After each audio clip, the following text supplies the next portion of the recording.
I swear to God, one of these days, I just kick this piece of shit out the window. You and me both, man. I think it's lucky I'm not armed. Piece of shit. And welcome back to the channel, everybody. Welcome back to a new video, and today we're going to talk about the 2023 versus 2024 J.D. Power Initial Quality Award reports, along with some commentary on Racer X's recent video where he talked about the performance of Carlos Tavares and Stellantis, and how I think we all should look at this in another slant. And make no mistake, Racer X is a friend. Love this guy. I mean, he's been one of the biggest supporters of my growth and my channel, so there is no shade being thrown here. I am literally applauding him for taking the high road, because you've got me and TK and Butter and so many others out there at this point that have jumped on the low road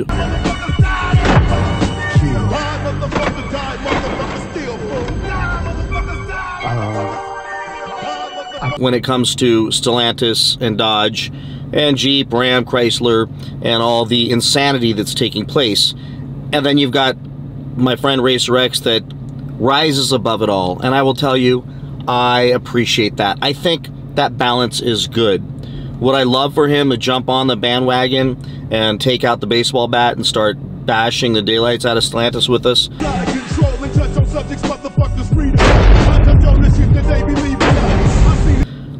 Yeah, I would, only because I think the louder our voices are, the better chance that someone at Stellantis pulls their head out of their ass and makes a hard left and fixes this damn company and stops the insanity. But I'm probably dreaming. I am an eternal optimist. I love to think that good will overcome evil if given enough time. And I think that there's a lot of signs out there in the world right now that would lead us to believe that could happen, that there's some good things that could happen. And sometimes when you have really bad leadership in a company, that leadership will ultimately get exposed during times of challenge and turmoil. And I believe that our Mr. Tavares is, at this point, going to be exposed. But let's first talk about, so bottom line is, great job, Racer X. And yes, you're right, the shareholders are dancing. They've got their dividend checks, and Tavares definitely got a massive raise for delivering massive profits. And while the muscle car enthusiasts are not the driving force of the brand, a reputation of a brand is definitely driven by some of the halo cars, some of the coolest things that they make, and it gets people who are aspirational to jump into a brand in hopes that eventually they can reach closer and closer to the sun and get their cool, fun cars. And if not, the cars should be really inexpensive and go towards a sales demographic, a group of people who would prop that brand up, which were the everyday Joe out there who was looking for a car to get to and from work. But what's happened here is Stellantis has completely lost their minds, and under Tavares decided to try to make the Dodge, Jeep, Ram, Chrysler brand into a luxury brand, and they are getting their proverbial asses handed to them. But let's talk about the J.D. Power issues. So the J.D. Power issues is, last year you had Dodge at the top of the list for initial quality awards, meaning the first 90 days of ownership's the problems that they experienced. And it was at the top of the list. I'll put it up on the screen right now. This year, Dodge is at the bottom of the list. And if you read the article, which I'll put in the description below, they do speculate on the possibility of the reason for this being the Hornet. The Hornet and all the issues that come with the Hornet. I think they cited some electrical issues, etc., and that has single-handedly brought the Dodge product down. With that said, I would say, no question, that's likely got some truth to it. So the Hornet itself is bringing Dodge down. Now, whose idea was that? I gotta think that was our European leader, Carlos Tavares, who said, look, just slap a Dodge logo on that Alfa Romeo Tonale, and sell it to those stupid Americans, they'll fall for it. As long as there's a Dodge emblem on it, those dummies will show up with their checkbooks. And he's finding out we're not that stupid. We were able to call that thing out 2 seconds after Tim Kuniskis got up at Speed Week and tried to sell us that thing as a gateway to muscle. So it was Tavares' fault that he put that freaking Hornet into the Dodge brand. He could have put it, if he wanted to stick it somewhere, stick it in Chrysler, for God's sake. I mean, you could have done anything. I think that thing's related to the Jeep Compass somehow. Make it into a Jeep, but don't put it into the Dodge brand, because here's what it's done. It's, I don't want to say single-handedly, but it's kind of single-handedly brought the quality of Dodge down, not just a few spots, but from the top to the bottom, from one of the best to the worst. Now, some of you may comment and say, Dodge is a crappy quality product. I've had, I think, 8 of these cars at this point in the last 6 years, and I've put, I think the most was around 19,000 miles on them. So we're talking about initial quality in this JD Power survey. I've owned them way longer, at the very least, even if it was only a year, even if it was only 6 months. It's more than the 90 days. And I've had virtually no issues with my cars until I bought this 2023 last call, and my door panels are peeling off, and I had a loose starter bolt, and I had and still probably have, a grinding sound that randomly pops up underneath the car related to the drive shaft, I believe, that the dealer keeps telling me that no, there's nothing there, you must have had a soda can that flew up in there or something. But then it comes back and there's nothing there. So this is a little bit different experience than I've had, which kind of falls in line with the JD Power survey. So I would say it's not just because of the Hornet, but it's probably a lot to do with it. But it's also because the rushed nature of jamming out these 2023 last call cars, that we are finding lots of random issues, not only just with the normal Scat Pack RTs, GTs, SXTs, but also with the flagship Demon 170s that I won't get into anymore, because man, people's heads explode when I talk about those things. But the issues persist, and these issues get reported, and they get highlighted even more now, and now it's led to them being in last place. But here's something that's kind of strange. On the top line, the #1 best quality, initial quality car, not car, but truck on this list, brand on this list, was Ram. Ram's crushing it. Ram's doing great, but nobody stuck a Hornet on the Ram brand. So nobody stuck a Hornet on the Chrysler brand. They stuck the Hornet on the Dodge brand and shot a arrow right through the heart of Dodge when they did it. So I gotta laugh that if you need to identify what caused it, that stupid Hornet. Do I think that Hornet's going to survive? I think if anyone has a brain in Stellantis, they're going to shovel that thing back to Alfa Romeo, dump prices on Alfa Romeos, and let people go buy those if they want them from Alfa Romeo. It just makes all the sense in the world. Why compete with yourself? Now let's talk about a little bit more about what Racer X was talking about, which was, and in business, and look, I am no genius. I've just worked for a large publicly traded company for, I think, 11 years now. And then before that, I was an executive at a smaller company, but still a large company. So I've learned a lot about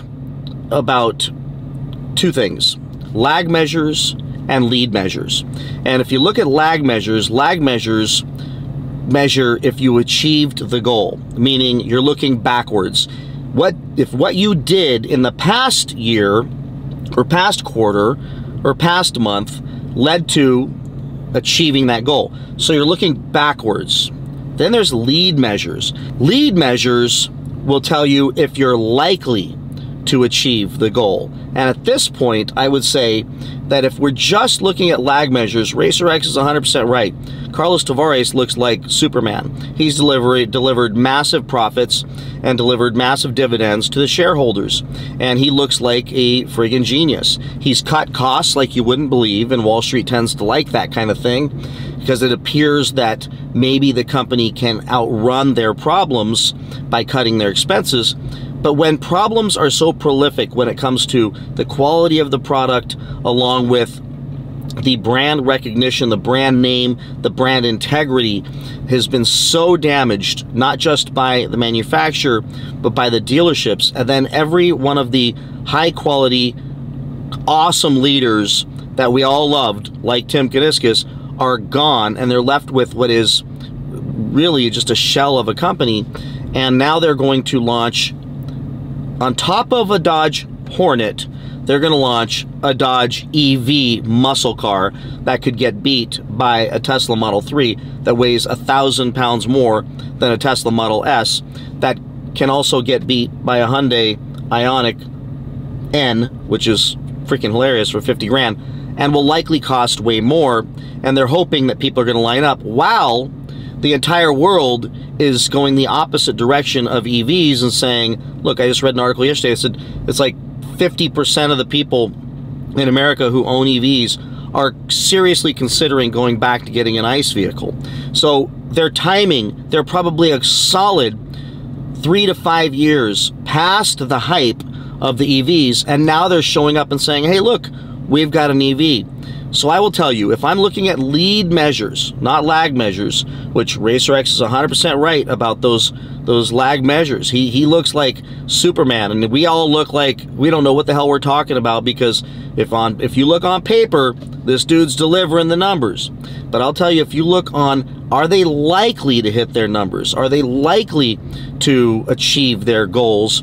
I will tell you, I mean, just based on how deep I am in reading about this company, with all the challenges that they've been having, and then add in the CDK nightmare where it stopped all these dealerships in their tracks for weeks and killed sales most likely, on top of all the inventory challenges that they have.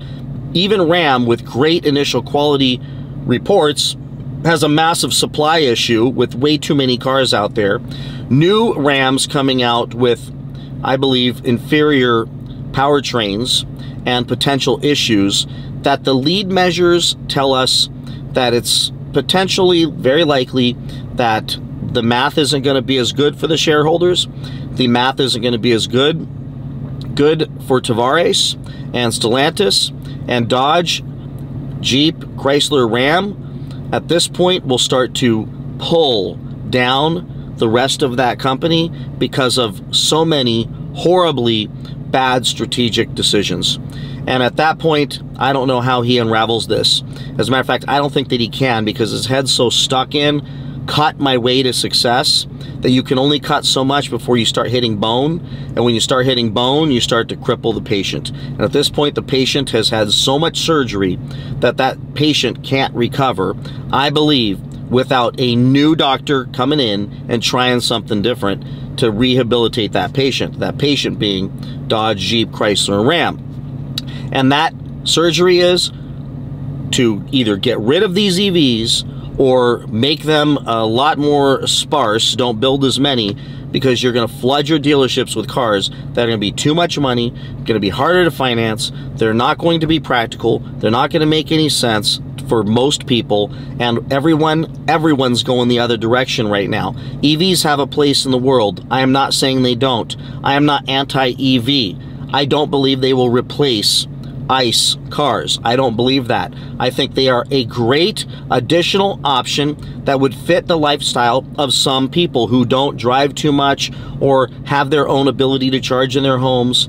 These people, perfect for them. Perfect for them. I can tell you, my mother would be fine in EV. She doesn't go long distances. She'll come visit us and drive back. She could charge at her house. But most people can't, and most people won't. And I'll tell you right now, the average Dodge buyer is not going to go pay, what, $70,000. I'm going to guess it's going to get close to that. Maybe it'll be in the 60s for the RT, But if you want to buy that Scat Pack, your range is going to suck. And remember, almost, I would say most of the companies who tout their range, they're way off. That's assuming you did nothing but coast down the highway. That's not you pushing the throttle. That's not you using the accessories in the car or driving the car in a spirited fashion or driving it in extreme heat or extreme cold, which so many of these fluctuations change a 300-mile range or a 240-mile range down by not just a few miles, but by significant, let's say 20 to 30% drop in range. So why would people sign up for that? So I think that's what's going to happen. Those are going to hit the lots, and those are going to crush these dealerships even more. And I will tell you, if they're looking at, and I know big companies do this, if they're looking at lead measures right now, they're saying we're probably not going to be achieving our goals. We're going to miss earnings. We're going to miss profitability. We're missing sales counts. The CDK thing could be a gift to them because they could blame it on a one-time never to happen again event or one-time likely to never happen again event. That sometimes will give a CEO a little bit of a pass to say, hey, that's why it happened. And they'll say that on the earnings calls. But at the end, the whole picture, it would have happened either way, I believe. So with that, everybody, love all my other YouTubers and the great information they share. And I just thought it'd be great to come in here and say, look, yeah, if we want to look at the lag measures, Carlos Tavares is like the CEO of the year. And he thinks he is too, with that $40 million paycheck. But if you look at lead measures, I'm looking at everything I'm looking at, and it's not looking good. And it's looking like they could. Yes, the muscle cars do not account for a very large segment of their market, but it's not the muscle cars that are bringing them down right now. It's not us that's bringing them down right now. It's all their stuff. It's everything's not selling. Their trucks aren't selling. Their cars aren't selling. Chrysler's only down to one minivan. Jeep's not selling. Nothing's selling right now. Nobody wants to pay the astronomical prices. Nobody's going to pay them, especially with these interest rates.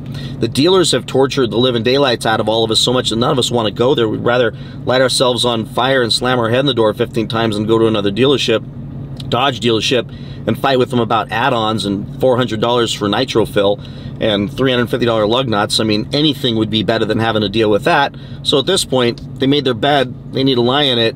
But interesting information about the J.D. Power Initial Quality Awards. So with that, everybody, please like, subscribe, comment, share this video, and I'll see you in the next one. Bye-bye. My face, the whole world finna catch a murder case. The murder rate may increase if you call